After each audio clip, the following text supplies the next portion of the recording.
Speaking of low expectations, it doesn't get lower than the meeting between Xi Jinping and Joe Biden. We told you about it yesterday. They discussed cars, Taiwan, trade and politics. But Biden nearly dropped the ball. After the talks, he spoke to the media. Biden was asked whether Xi Jinping was a dictator. A no comment would have been nice, but Joe Biden said yes, that Xi was indeed a dictator. Now, we showed you that statement yesterday. What we did not show you was the reaction from Biden's top diplomat, Antony Blinken. You have to watch this. Mr. President, after today, would you still refer to President Xi as a dictator? This is a term that you used earlier this year. Well, look, he is. I mean, he's a dictator in the sense that he is the guy who runs a country that is a communist country that is based on a form of government totally different than ours. Did you see his face? Blinken looks like your school dance teacher. He's taught everyone well, but on stage, one kid has messed up. In this case, the kid happens to be the President of the United States. Jokes aside, this was serious. Biden and Xi claimed to have productive talks, but this statement could have derailed everything. China called it political manipulation.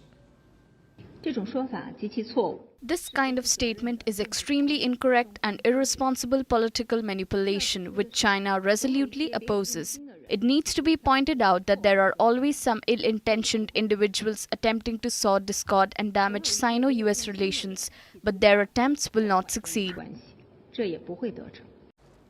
This is what Blinken feared, but strangely, things have not unraveled.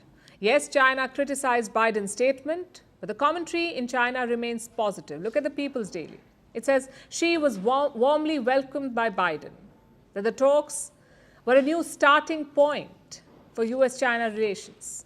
Same in the Global Times. It says the meeting was strategic, historic, directional and forward-looking. That's a lot of adjectives. Too many for a Chinese mouthpiece, which means Beijing is happy with the visit. If not, trust me, we would have known. The headlines would have been about Biden's great betrayal. How he invited and then insulted Xi Jinping. So why aren't they? Because right now, China needs this relationship to work. Just look at their economic data. China's GDP was supposed to grow at 5.2% this year. It's now been revised. The new estimate is 5%. Foreign investors are also leaving the country. In the third quarter, around $12 billion was pulled out from China, meaning there was an investment deficit. More money was taken out than invested in China. It was the first deficit since 1998. To change all this, China needs America's help. They need the sanctions to be loosened. They also need friends in Washington, hence the outreach. Just look at the key takeaways from this meeting. China agreed to crack down on fentanyl. China also agreed to resume military communications with the US. They also set up a hotline. All of this was demanded by Joe Biden. And China agreed to all of it.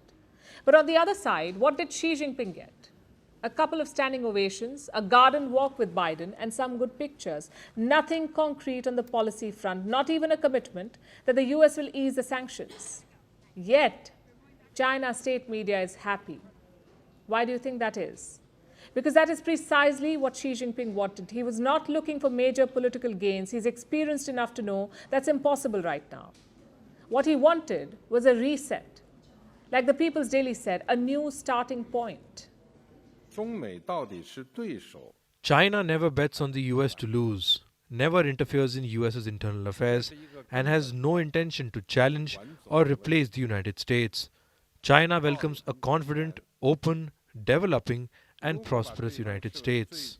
The realization of the great rejuvenation of the Chinese nation cannot be achieved without a peaceful and stable international environment. That last bit is quite frank. He says China cannot advance without a peaceful international environment. And right now, the world is not at peace. There are two major wars going on, dozens of civil wars and ethnic conflicts. All of them have hurt the global economy. It is also dragging down China's growth. So in simple words, Xi Jinping may be ready to challenge the US, but his country and its economy are not. It needs time and help to recover, which is why Xi Jinping was such a grateful guest. Earlier this year, China wouldn't even grant an audience to the Pentagon chief, but now they're looking past Biden's insults. Tells you the equations have changed. But the intentions, maybe not. China's original strategy was to hide its strength and bide its time. That was their slogan, hide your strength and bide your time, to slowly and gradually challenge the US. Xi Jinping threw out that strategy. He was a man in a hurry, so he openly challenged the United States, but now his own economy is paying the price. So what does he do? Go back to biding his time.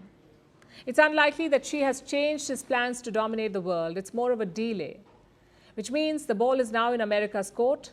They've got the upper hand in this relationship. What they do next is up to Biden. Does he squeeze China and risk endangering the ties? Or does he try to build a working relationship? His choice could determine the future of China-US ties.